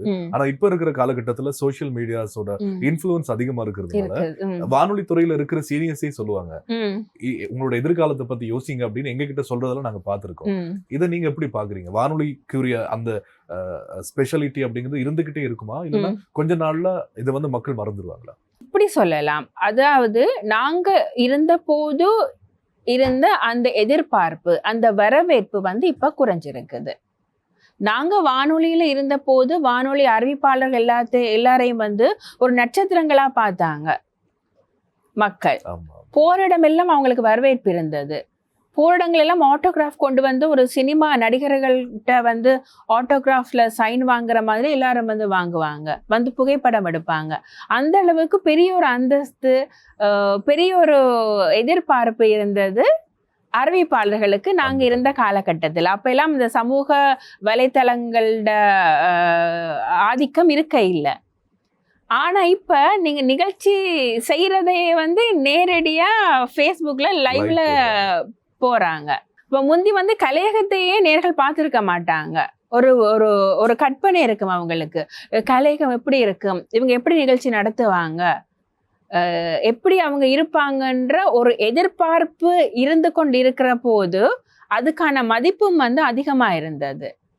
ஆனா இப்ப செய்தி வாசிச்சு கொண்டிருக்கிறது, நிகழ்ச்சி செய்யறது எல்லாமே வந்து லைவா ஃபேஸ்புக்ல லைவ் போய்கொண்டே இருக்கும், அங்கால நிகழ்ச்சி செய்து கொண்டிருப்பாங்க.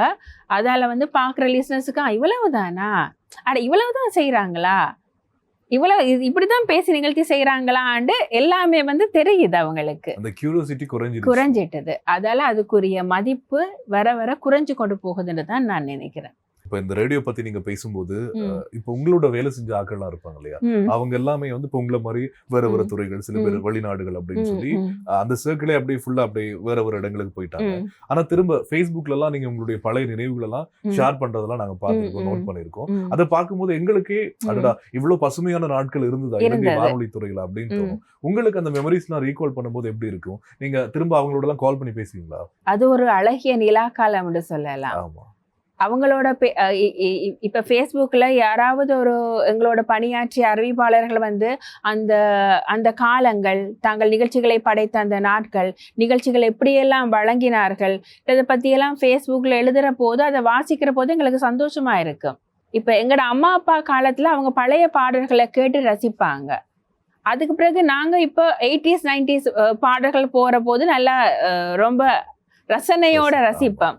அது மாதிரி காலங்கள் போக போக அந்த டைம்ல வானொலியில் இருக்கிற போது நாங்கள் அந்த பணியாற்றிய காலங்கள், அந்த ரசிகர்கள் வந்து எவ்வளவு ஆர்வமா எங்களை பார்க்க வருவாங்க, எவ்வளவு ஆர்வமா எங்களோட பேசுவாங்க, அதெல்லாத்தையும் இப்போ சம்டைம்ஸ் இருந்து நினைக்கிற போது அந்த காலங்கள், அழகிய காலங்களை மீட்டி பார்க்கறது கூட எங்களுக்கு மிகப்பெரிய ஒரு திருப்தியும் சந்தோஷமும். அதே மாதிரி இப்போ நாங்க அப்படி ஒரு பிஸ்னஸ் உமன் கிட்ட நாங்க வரப்போறோம். நிறைய, அதாவது எங்களுக்கே வாழ்க்கையில ஏதாவது டெய்லி ஆஃபீஸ்ல ஒரு சின்ன பிரச்சனை அப்படின்னு சொன்னா அதை ஹேண்டில் பண்ற அளவுக்கு அந்த மெச்சூரிட்டி இல்லைன்னா அந்த பொறுமை எங்கள்கிட்ட இருக்கு அப்படின்னா ஒரு பெரிய கேள்விக்குறி தான். அதுவே பெரிய தலைவலியா இருக்கும். ஆனா உங்களோட லைஃப்ல இப்படி ஒரு மல்டி டாஸ்கிங் டெய்லி நீங்க சந்திக்கிறப்போ எப்படி அதை மேனேஜ் பண்றீங்க? அண்ட் உங்களோட பிஸ்னஸ் எடுத்துக்கிட்டோம்னா நிறைய பேரை சந்திக்கணும். நீங்க சொன்ன மாதிரி ஒரு ஆண்கள் தலை தூக்கி இருக்கக்கூடிய இந்த ஃபீல்டுல நீங்க சந்திக்கக்கூடிய பிரச்சனைகள் எல்லாம் எப்படி சமாளிச்சுட்டு நைட் நிம்மதியா தூங்க போறீங்க? அங்க பணியாற்றுற எல்லாருமே வந்து ஆண்கள் எங்களுடைய நிறுவனத்துல. அப்ப அத்தனை ஆண்களையும் வந்து அட்மினிஸ்ட்ரேஷன் பண்ண வேணும். அதே பெரிய பொறுப்பு. அதே மிகப்பெரிய ஒரு பொறுப்பு. அத்தனை பேருடைய பிரச்சனைகள், அத்தனை பேருடைய பணிகள், அதை பிரிச்சு கொடுக்கறது பணிகளை, அதுல வார சில சவால்கள், அதில் எதிர்கொள்கிற பிரச்சனைகள், அதை எப்படி முகம் கொடுக்கறது, அதெல்லாமே அவ்வளவு இலகுவான விஷயங்கள் இல்லை. அது ஒவ்வொன்றும் நாங்கள் அதுக்குள்ளே இருக்கிற நேரம் நாங்கள் கற்றுக்கொள்கிற விஷயங்களும் அதிகம். அதை ஒரு அனுபவமாகவும் நான் எடுக்கிறேன், ஒரு பாடமாகவும் எடுக்கிறேன்.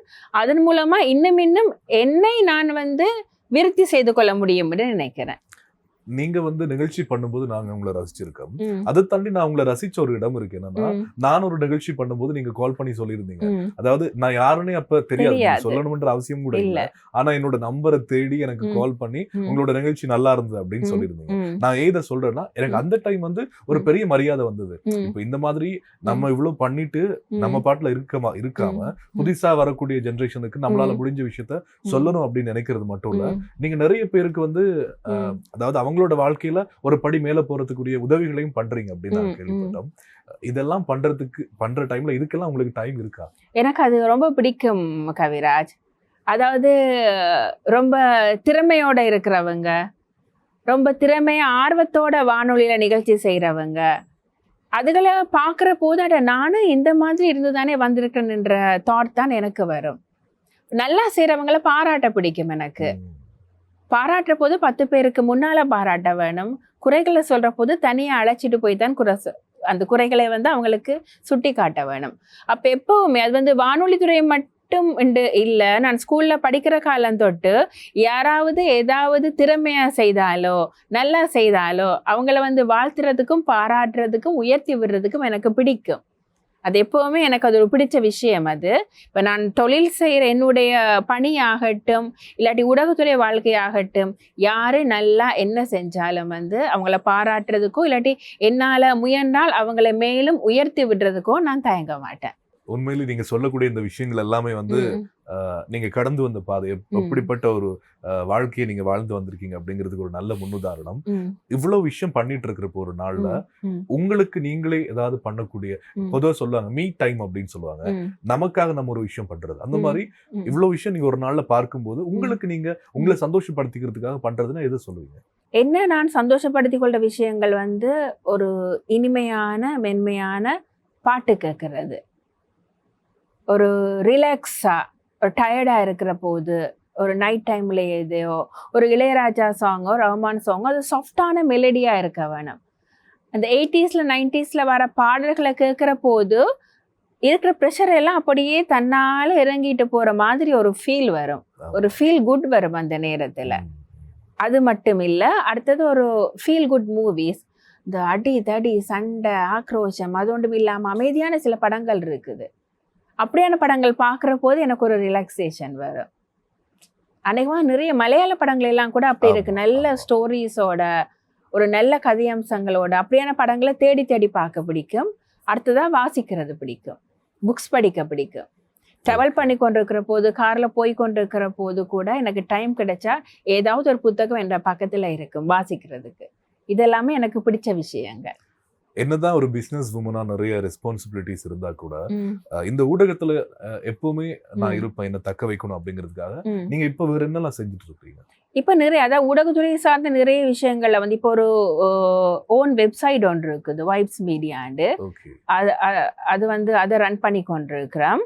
அது மட்டும் இல்லாமல் ஊடகத்துறை சார்ந்த நிறைய விஷயங்கள் வந்து எனக்கு வர்ற போது அது சார்ந்த விஷயங்கள், வீடியோ ஸ்டோரிஸ் செய்கிறது, மோஜோ ஸ்டோரிஸ் செய்கிறது, சில நேர்காணல்கள், சில இன்டர்வியூஸ் எடுக்க வேண்டி இருக்கும். அப்படி ஊடகத்துறை சார்ந்த விஷயங்கள், செய்தி தொடர்பான விஷயங்கள் வந்து ஒரு பக்கமாக அந்த ஜேர்னியும் என்ற போய்கொண்டு தான் இருக்கு. நம்மளோட இந்த ஜேர்னில நம்மளோட ஒர்க் பார்த்து ஒருத்தங்க அப்ரிஷியேட் பண்ணும்போது அதுதானே அழகான மூமெண்ட்ஸ். உங்களோட பயணத்துல கூட விழித்தெழு அப்படின்னு சொல்லி அந்த விழித்தெழு பெண் அப்படின்னு சொல்லி விருதுகள் வழங்கியிருக்கிறாங்க. அதையும் தாண்டி உங்களோட மீடியா லைஃப்ல வந்து நிறைய அங்கீகாரங்கள் கிடைத்திருக்கு. சோ அதை பத்தி சொல்லுங்க. ஆமா, கனடாட விழித்தெழு பெண் என்ற ஒரு பெண்கள் அமைப்பின் மூலமாக சிறந்த ஊடக ஆளுமைக்குரிய ஒரு விருது கிடைச்சது. அதே போல கண்டியில் இருக்கும் ரத்ன தீபம் என்ற அமைப்பின் மூலமாக ஒரு விருது கிடைச்சிருக்கு. அது எல்லாத்தையும் விட இந்தியாவில் இருக்கிற புற்றுநோய் பற்றி ஒரு விழிப்புணர்வு அமைப்பு தான் இந்தியா டர்ன்ஸ் பிங்க். அந்த இந்தியா டர்ன்ஸ் பிங்க்ட வந்து இலங்கைக்கான தூதுவராக என்னை நியமிச்சிருக்கிறாங்க. அருமை அருமை. இவ்வளவு விஷயம் பார்க்கும்போது உண்மையிலேயே சில பேருக்கு வியப்பா இருக்கும், சில பேருக்கு சந்தோஷமா இருக்கும், சில பேர் உங்களே இன்ஸ்பிரேஷனா எடுத்துப்பாங்க. பொதுவா இப்ப இருக்கக்கூடிய இதுல வந்து இந்த பெண்களுக்கான பாலியல் சீண்டல்கள், அதே மாதிரி பெண்கள் வந்து ஒரு துறையில வளர்றது அப்படிங்கிறது எவ்வளவு சேலஞ்சிங்கான ஒரு விஷயம் அப்படிங்கறத நாங்க பார்த்துட்டு தான் இருக்கோம். அப்படி இருக்கிறப்ப உங்களை மாதிரி ஒரு சில பேர் வந்து இந்த மாதிரி இருக்கிறப்போ வந்து எங்களுக்கு உண்மையிலே ரொம்ப சந்தோஷம். நீங்க இதை பத்தி என்ன நினைக்கிறீங்க? பெண்கள் வந்து அவங்களுடைய வாழ்க்கையில ஜொலிக்கிறதுக்குரிய ஜெயிக்கிறதுக்குரிய சந்தர்ப்பம் நம்மளோட இலங்கையை பொறுத்த வரைக்கும் இப்ப அது வந்து அதிகமா இருக்குன்னு நினைக்கிறீங்களா? இல்ல இன்னுமே நம்ம அதே நிலைமையில தான் ஆண்களுக்குரிய டோமினேட்டிங் சொசைட்டில தான் இருக்குமா?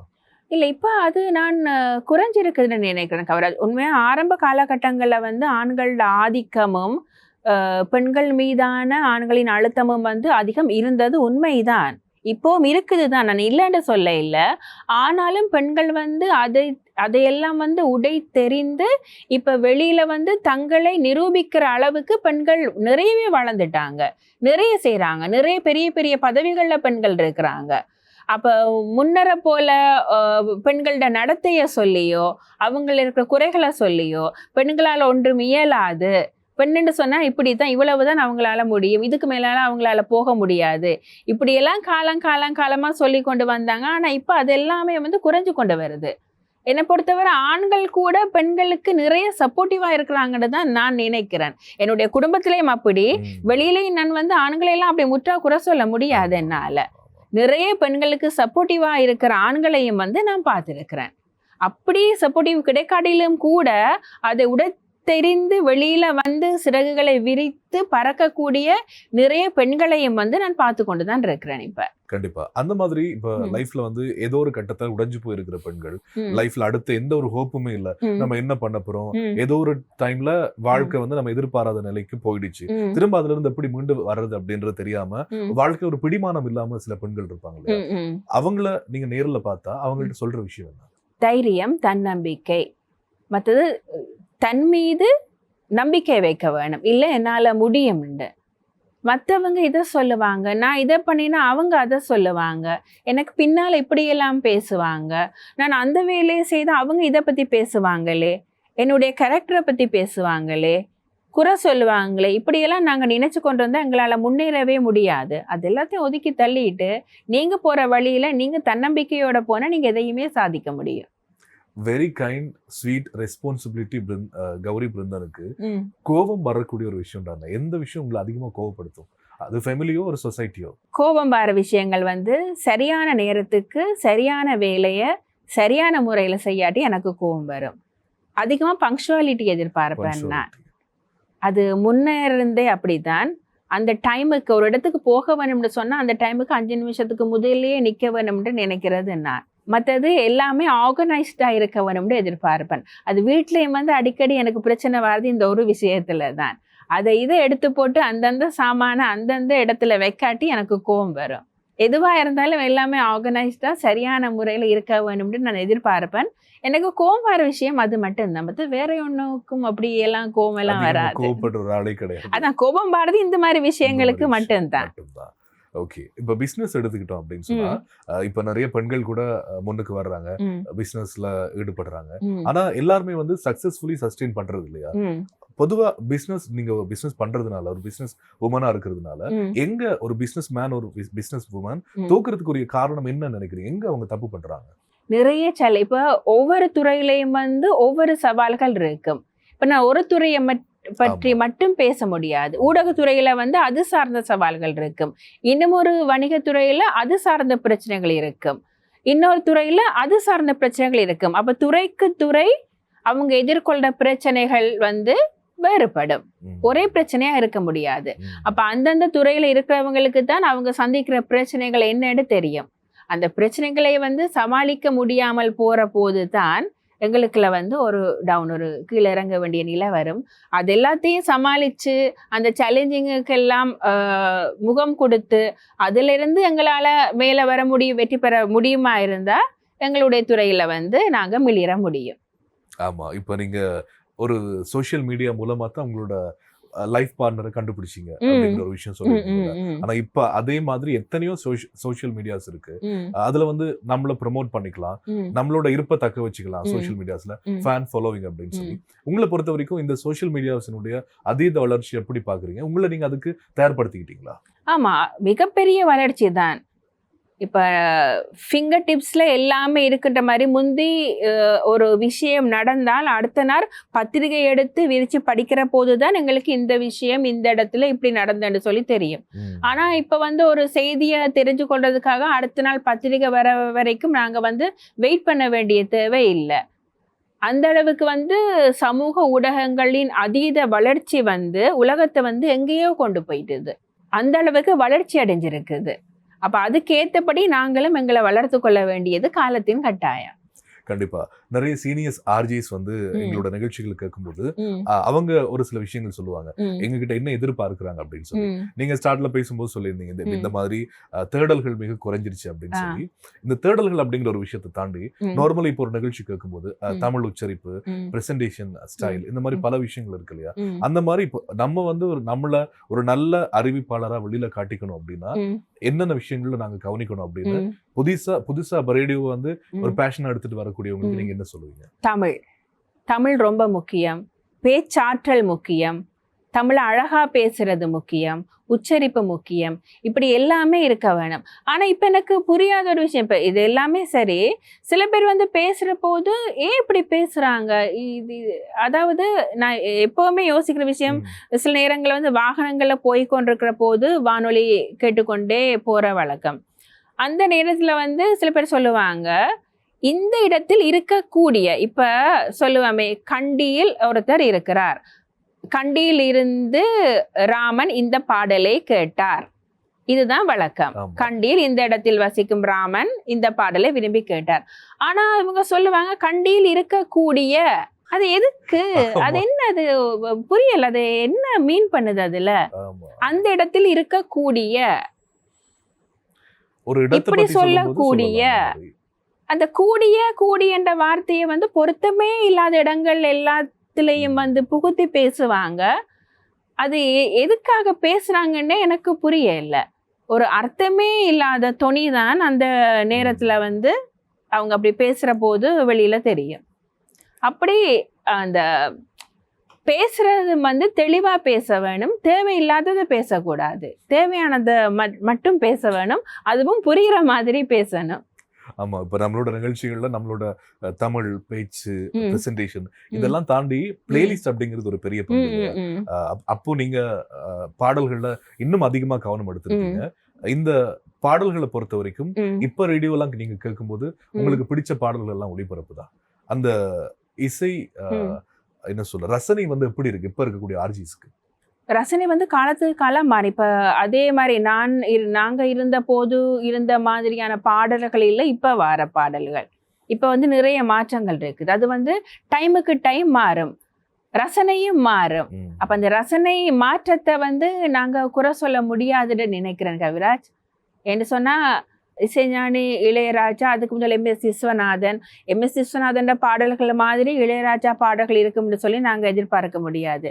அப்படியே இளையராஜால இருந்து அப்படியே ரஹ்மானுக்கு வந்தது. இப்ப ரஹ்மான்ல இருந்து அப்படியே அனிருத், ஜிவி, யுவன் சங்கர், இப்ப சாய் அபயங்கர் வரைக்கும் அப்படியே அந்த கால ஓட்டத்துக்கு ஏற்றபடி இசையமைப்பாளர்கள் மாறுற போது அந்த இசையும் வந்து மாற்றம் அடைஞ்சு கொண்டுதான் வரும். அது வந்து தவிர்க்க முடியாதது. நாங்களும் காலத்துக்கு ஏற்றபடி மாறத்தான் வேணும். ரசிக்கத்தான் வேணும் அதெல்லாம். ஓகே. அதே மாதிரி இப்ப நீங்க ஒரு ஆர்ஜி தொலைக்காட்சியில பணிபுரிஞ்சிருக்கீங்க. ம். இப்படி அடுத்தடுத்த லைஃப்ல நம்மளோட ஜெர்னி பார்க்கும்போது ஒவ்வொரு டைம்லயும் ஒவ்வொரு பரிணாமத்துல ம். இருப்போம் இல்லையா? இப்ப ம். இதுக்கு பிறகு ம். கௌரி பிருந்தனுடைய வாழ்க்கை வந்து எப்படி அமையணும்? என்னென்ன பிளான் உங்களுக்கு இருக்கு? காலத்துக்கு ஏற்றபடி நாங்களும் மாற வேணும். கால ஓட்டத்துக்கு ஏற்றபடி நாங்களும் மாறினால்தான் எங்களால வந்து இந்த ஜெனரேஷனோட நிலைச்சு நிற்க முடியும். ம். ஆனா ரசனைகளும் வந்து அதுக்கு ஏற்றபடி மாறத்தான் செய்யும். கண்டிப்பா. இப்ப இந்த ஜெனரேஷன் பத்தி சொல்லியிருந்தீங்க இல்லையா? ம். நீங்க ஒரு ஆர்ஜியா அப்படி இல்லைன்னா ஒரு ம். அம்மாவா? ம். இப்ப இருக்கக்கூடிய இந்த ஜெனரேஷனை பார்க்கும்போது ம். உங்களுக்குள்ள ஒரு சில கேள்விகள் இருக்கும். ம். இவங்க ஏன் இப்படி இருக்காங்க? ம். இல்ல நம்ம இருந்தப்போ இல்லாத ஒரு விஷயம் ம். இப்ப இதை இவங்க ஃபாலோ பண்றாங்க அப்படின்னு ம். அது ம். குற்றச்சாட்டாவோ இல்ல ஒரு ம். நல்ல விஷயமா கூட ம். அப்ரிஷியேட் பண்ணக்கூடிய விஷயமா கூட இருக்கலாம். ம். அது வந்து வெளியில உள்ள பசங்களோ இல்ல உங்களோட ம். பசங்களை பார்த்து கூட ம். உங்களுக்கு தோணி இருக்கலாம்ல. ம். அந்த மாதிரி இப்ப இருக்கக்கூடிய ஜெனரேஷனை பொறுத்த வரைக்கும் ம். நீங்க நோட் பண்ணக்கூடிய அந்த மாற்றங்கள் என்ன? ரொம்ப ஷார்ப் அண்ட் ரொம்ப பிரைட். என்ன சொல்லுங்க, ஒரு 1.5 வயசு குழந்தை கூட கையில போனை வச்சு மெசேஜை எப்படி தட்டி பார்க்கறதுன்றது அவங்களுக்கு தெரியுது. எப்படி அதை வந்து ஜூம் பண்ணி பார்க்கறதுன்றது தெரியுது. ஒரு யூடியூபுக்கு போய் யூடியூபை கிளிக் பண்ணி அதில் இருக்கிற வீடியோஸை பார்க்க தெரியுது. அந்த அளவுக்கு வளர்ந்துட்டாங்க. அது வந்து ஒரு ஆச்சரியமா இருக்குது பார்க்குற போது. என்ன வளர்ச்சி இந்த குழந்தைகளோட வளர்ச்சி! நாங்கள் ஒன்றை கற்றுக்கொள்றதுக்கு வந்து எடுக்கிற காலத்தை விட இப்போ இருக்கிற குழந்தைகள் வந்து சீக்கிரமே கற்றுக்கொள்றாங்க. ஆமா. அது நல்ல விஷயம். ஆனால் அது வந்து ஒரு ஆபத்திலையும் கொண்டு போய் முடியக்கூடாதுன்றது தான் எங்களுடைய கவலை. புதிய தொழில்நுட்ப வளர்ச்சி, புதிய விஷயங்களை வந்து நல்லதுக்காக மேலும் மேலும் மேலும் கற்றுக்கொள்ளலாம். அதே நேரத்தில் வந்து அதில் வந்து ஆபத்தும் இருக்குதுன்றதை வந்து நாங்கள் மறந்துடக்கூடாது. கண்டிப்பா. இப்ப புதிய விஷயங்கள் வரும்போது ம். நிறைய சேலஞ்சிங்கான விஷயங்களையும் நாங்க பார்க்கிறோம். உதாரணத்துக்கு சோஷியல் மீடியாஸ் பத்தி நாங்க பேசியிருந்தோம். ம். இப்ப பரவலா இப்ப ரீசெண்டா வந்த இந்த டிசாஸ்டர் டைம்ல கூட நாங்க பார்த்தோம். ம். சோஷியல் மீடியாஸ்ல இப்ப நாங்க இருக்கும்போது அதுலயும் நீங்க இருக்கும்போது ம். ரேடியோ, டிவி தான் செய்திகள் எல்லாம் கேட்கறதுக்குரிய ஒரு ம். ஊடகமா இருந்தது. ம். ஆனா இப்ப Facebookல எல்லாம் நிறைய பேர் எல்லாருமே அவங்க வந்து செய்தி ஆளுநர்கள் தான், ம். நியூஸ் எடிட்டர்ஸ் தான், ம். ம். செய்தி பகிர்றது. அதுல வந்து ம். எவ்வளவு தூரம் உண்மை அப்படிங்கிற கேள்விகள் எல்லாம் ம். இருக்கு. ம். ம். இத பார்க்கும்போது ம். ஒரு ஊடகவியலாளரா நீங்க ம். எப்படி இதை டீல் பண்றீங்க? ஒரு ஊடகவியலாளர் ஆகிறதுக்கு வந்து நாங்கள்லாம் நிறைய படிச்சு தான் வந்தோம். நிறைய படிக்க வேண்டியிருந்தது. நிறைய கற்றுக்கொள்றதுக்கு நிறைய விஷயங்கள் இருந்தது. ஆனால் இப்போ நினைக்கிறாங்க கையில் ஒரு கேமரா ஃபோன் இருந்தால் எல்லாருமே ஊடகவியலாளர்கள்னு நினைக்கிறாங்க. மெயின் காரணம் வந்து லைக்ஸ் அண்ட் கமெண்ட்ஸ். ஆமா. யாருக்கு அதிகம் வருது, அதில் ஒரு போட்டி. ஒரு விஷயம் நடந்தால் அதில் வந்து உண்மை இருக்கா பொய் இருக்கா, அந்த விஷயம் வந்து எப்படி நடந்தது, அதில் இருக்கிற விஷயங்கள் என்னன்னு தெரிஞ்சு கொள்ள முதல்லையே அதை வந்து போட்டுருவாங்க. காரணம் நான் தான் முதல் போட்டேன்னு சொல்றதுக்காக. அதாவது ரொம்ப வேகமா ரொம்ப ஸ்பீடா நாங்கள் தான் செய்தியை கொடுக்க வேணும்னு நினைக்கிறாங்க. ஆனால் அதில் இருக்கிற உண்மைத்தன்மையை வந்து சரியான முறையில் வந்து தெரிஞ்சு அறிஞ்சு அப்போ நாங்கள் இருக்கிற போது அது அப்படி தெரியாமலாம் செய்திகள் போட முடியாது உடனே. அதுக்கிட்ட ஒரு வரைமுறை இருக்குது, சில எத்திக்ஸ் இருக்குது. ஆனால் இப்போ யாரும் அதை கடைப்பிடிக்கிற மாதிரி தெரியல. போட்டால் சரி, எங்கே யாருக்கு லைக்ஸ் கூட வந்திருக்கு, கமெண்ட்ல என்னென்ன சொல்லியிருக்கிறாங்க, அதை பார்க்கறதுக்காகத்தான் இப்போ வந்து செய்திகளை வந்து நான் தான் முதல்ல போட்டேன் என்றதுக்காகவே செய்திகளை போடுறாங்க. கண்டிப்பா. இப்போ நீங்க நிறைய விஷயங்கள் பண்ணிட்டு இருக்கீங்க. அப்படி இருந்தா கூட இதற்கு முன்னாடி வானொலி நிகழ்ச்சிகள் பண்ணதுனால ம். சில ரேடியோ ஷோஸ் கேட்கும்போது ம். கண்டிப்பா நீங்க அதை மிஸ் ம். பண்ற மாதிரி தோணும்ல. நம்மளும் இப்ப ம், டெய்லி ம், அந்த ஸ்டுடியோக்கு போயிட்டு ம், ஒரு 2 மணி நேரம் ஷோ செஞ்சுட்டு வந்தா நல்லா இருக்குமே. ம். அந்த தாட்ஸ் வராதவங்க யாருமே சீனியர்ஸ் இருக்க ஆர்ஜிஸ் இருக்க முடியாது. முடியாது. அப்படி அதை பத்தி சொல்லுங்க. எப்படி இருக்கு உங்களுக்கு? சில பாடல்களை கேட்கிற போது தோணும், அட ஸ்டூடியோல இருந்து இந்த பாட்டை வந்து இப்படியெல்லாம் சொல்லி ஒளிபரப்பினா நல்லா இருக்குமே, அட இந்த சாங்க இந்த மாதிரி ஒரு விஷயத்த சொல்லி ஒளிபரப்பினா நல்லா இருக்குமேன்னு தோணும். சில நிகழ்ச்சிகளை கேட்கிற போது இந்த நிகழ்ச்சியை வந்து நாங்க இருந்திருந்த அந்த சில நேர்காணல்களை பார்க்குற போது நேர்காணல் காண்ற அந்த அறிவிப்பாளர் வந்து வந்த அதிதிட்ட கேள்வி கேட்கிற விதத்தை பார்க்கிற போது என்னடா இப்படி கேட்குறாங்க, ஒரு சம்பந்தமே இல்லையே. சேர்த்துல அந்த வந்த அதிதிக்கே, நாங்க யார நேர்காணல் காண்றோமோ அந்த அதிதிக்கே ஒரு அதிருப்தியான நிலை வரும். அதான் நான் சொன்னேன், ஒரு பேட்டிக்கான முதல்ல வந்து நிறைய தயார்படுத்தல் முக்கியம். அந்த தயார்படுத்தலோட தான் நாங்க போக வேணும் ஒருத்தர் வந்து பேட்டி காண்றதா இருந்தா. அப்படி சில நேர்காணல்களை பார்க்குற போது கூட எனக்கு தோணி இருக்கு, அது இது இவ்வளவு அழகா இன்னும் செஞ்சிருக்கலாம், இந்த நிகழ்ச்சி இப்படி இன்னும் கொஞ்சம் அழகா பண்ணியிருக்கலாமேன்னு சொல்லி தோணும். உங்களுக்கு தோன்றது மட்டும் இல்ல, எங்களுக்கு இந்த மாதிரி ஒரு சில நிகழ்ச்சிகள் பார்க்கும்போது இவங்க இருந்திருந்தா நல்லா இருந்திருக்குமே அப்படின்னு தோணும். இப்ப உங்களை மாதிரி ஒரு சில சீனியர்ஸ் ஆர்ஜிஸ் எல்லாம் ஏன் இன்னும் அவங்க ஃபீல்டுல சஸ்டெயின் பண்ணல, ஊடகத்துல இருக்கீங்க, ஆனா உங்களோட நிகழ்ச்சியை ஒரு 2 மணி நேரம் டெய்லி இல்ல வீக்லி ஒன்ஸ் ஆவது கேட்டா நல்லா இருக்கும் அப்படின்னு தோணும். அந்த மாதிரி உங்களோட ரசிகர்கள் நிறைய பேருக்கு தோணி இருக்கும் இல்லையா? ஃபியூச்சர்ல ஏதாவது ஒரு வானொலியில உங்களோட குரலை நிகழ்ச்சியில அப்படி ஃப்ரீக்வெண்டா கேட்கலாமா? நாங்க கேட்கிற வாய்ப்பு இருந்தா கேட்கலாம். அதனால கமிட் ஆயிட்டேன் ஃபேமிலி அப்படின்னு சொல்லி நீங்க இல்ல அப்படி இல்லை. அதான் நான் சொன்னேனே, ஊடகத்துறையை நான் வந்து எப்போதுமே கைவிட போவதில்லை. நான் கைவிட நினைத்தாலும் அது என்னை கைவிடாது. அது வந்து சின்ன வயசுல இருந்தே எனக்கு இருந்த ஒரு பேஷன். அதால கடைசி வரைக்கும் அதுல இருந்து என்னால வந்து விலகி இருக்கவே முடியாது. சதா காலமும் வந்து அந்த தாட், அந்த நினைப்பு, ராத்திரி தூங்க போற போது ஒரு பாடலை கேட்கறதா இருந்தாலும் கூட உடனே நாங்க கலையகத்துல பணியாற்றுற போது இந்த பாடலை நாங்க இப்படி சொல்லி ஒளிபரப்பினோமே, அப்படி சொல்லி அதை ஒளிபரப்பினோமே என்ற அந்த நினைவுகள் வந்து கொண்டே இருக்கும் சில பாடல்களை கேட்கிற போது. அருமையான ஒரு விஷயம். இந்த ஆர்ஜே ஃபீல்டு எடுத்துக்கிட்டோம் அப்படின்னா, புதுசா வர்றவங்களுக்கு வந்து ஃபீல்டுல இப்ப சஸ்டெயின் பண்றவங்களே சொல்ற விஷயம் என்னன்னா, நீங்க வந்து வாழ்க்கையில ஃபைனான்சியலி முன்னாடி போகணும் அப்படின்னா இது உங்களுக்கு சரியான துறையா இருக்காது அப்படிங்கிற அறிவுரை நாங்க சொல்றதை பார்த்திருக்கோம். உண்மையிலே அந்த மாதிரி இப்ப ஆர்ஜே ஃபீல்டுக்கு வரணும்னு ஒரு ஆணோ பெண்ணோ புதுசா ஆசைப்படுறப்போ அவங்களுக்கு நீங்க சொல்லக்கூடிய அறிவுரை என்ன? இது சரியான விஷயமா பாக்குறீங்களா? இப்ப வந்து நிறைய பேர் வந்து ஆர்வத்துல இந்த துறைக்கு வராங்க. சில பேர் வந்து பகுதி நேரமா பணியாற்றுறாங்க. சில பேர் வந்து தங்களுடைய ஒரு முழு நேர தொழிலாக வந்து இந்த துறையை வந்து தேர்ந்தெடுக்கிறாங்க. அது வந்து நான் நினைக்கிறேன், அவங்களுடைய கல்வி தகமைகள், கல்வி தகுதிகள், அவங்களுடைய குடும்ப பின்னணி, அதை பொறுத்து தான் அதை அவங்க வந்து தேர்ந்தெடுக்க வேண்டும் என்று சொல்லி நான் நினைக்கிறேன் கவிராஜ்.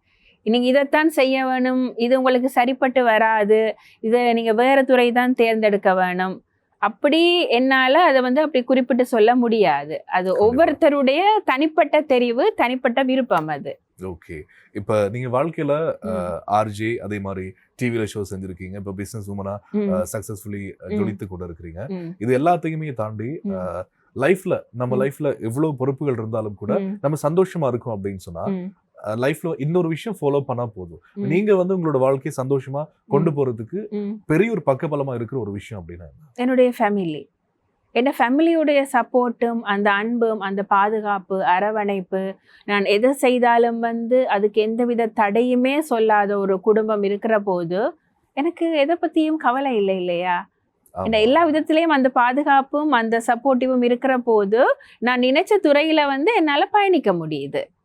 அப்ப அந்த ஒரு ஃபேமிலியோட சப்போர்ட்ன்றது வந்து ரொம்பவே முக்கியம். இப்ப அது சரியா அமையாதனாலதான் நிறைய பெண்கள் வந்து கஷ்டப்படுறாங்க. நிறைய அந்த குடும்ப சூழ்நிலையும் ஒரு காரணமா இருக்குது. நிறைய விஷயங்கள் பகிர்ந்துகிட்டீங்க. பாக்குறவங்களுக்கு மட்டும் இல்ல, கௌரி பிருந்தன் ஒரு ஆர்ஜி அப்படிங்கறத தாண்டி எனக்கு கூட நிறைய விஷயங்கள் எனக்கு பிடிச்ச ஒரு சீனியர் ஆர்ஜி கிட்ட இருந்து தெரிஞ்சுக்க கூடியதா இருந்தது. வாழ்த்துக்கள் கௌரி பிருந்தன், தொடர்ந்து நீங்க சாதிக்கணும். நாங்க சொல்ற விஷயம் எல்லாம் ஒன்னே ஒண்ணுதான், நாங்க வந்து இந்த மாதிரி இந்த துறைக்குள்ள வர்றதுக்கு காரணம், நல்லா பண்ற அப்படின்னு பெயர் எடுக்கிறதுக்கு காரணம் உங்களை மாதிரியான சீனியர் ஆர்ஜிஸோட நிகழ்ச்சிகள் கேட்டு அதை பார்த்து நாங்க வளர்ந்ததுனால. அதனால இன்னும் நீங்க இந்த மீடியால சஸ்டெயின் பண்ணணும், ஒரு சக்சஸ்ஃபுல் உமனா உங்களோட லைஃப்ல நீங்க அச்சீவ் பண்ண வேண்டிய விஷயங்கள் எல்லாம் அச்சீவ் பண்ணணும். கூடவே பிருந்தன் உங்களுக்கு சப்போர்ட் பண்ணுவார் அப்படின்னு எங்களுக்கு தெரியும். சந்தோஷமான வாழ்த்துக்கள். இதே போல எப்பொழுதுமே உங்களுடைய ஜேர்னி சிறக்க எங்களுடைய வாழ்த்துக்கள்.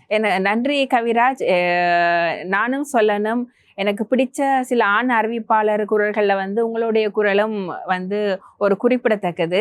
காரணம், காலையில் நேரத்தோட எழும்பி வானொலியை போட்டுட்டு வேலை செய்கிற போது அந்த நேரங்களில் வந்து உங்களுடைய நிகழ்ச்சிகளை வந்து நான் நிறைய தடவை கேட்டுருக்கிறேன். அப்போ எனக்கு யாருன்னே தெரியாது. அட, இந்த குரல் நல்லா இருக்கே, கம்பீரமாக இருக்கே, காலை வேளையில் அந்த குரலை கேட்குற போது நல்லா இருக்குது என்று தோணினது எனக்கு. அப்போ தான் யார் எவரெண்டு தேடி பிடிச்சி ஒரு நாள் உங்களுக்கு நான் ஃபோன் பண்ணி விஷ் பண்ணதான் எனக்கு ஞாபகம் இருக்குது. நீங்களும் இன்னும் வளரணும், இன்னும் நிகழ்ச்சிகள் செய்ய வேணும். நீங்கள் நினைச்ச இலக்கை அடைகிறதுக்கு என்னுடைய வாழ்த்துக்கள் உங்களுக்கு. அதே போல் இந்த நேர்காணலில் உங்களோட பேசினது எனக்கும் சந்தோஷம். ஆதவன் தொலைக்காட்சிக்கும் என்னுடைய நன்றிகளை தெரிவிக்கிறேன். நன்றி, வணக்கம்.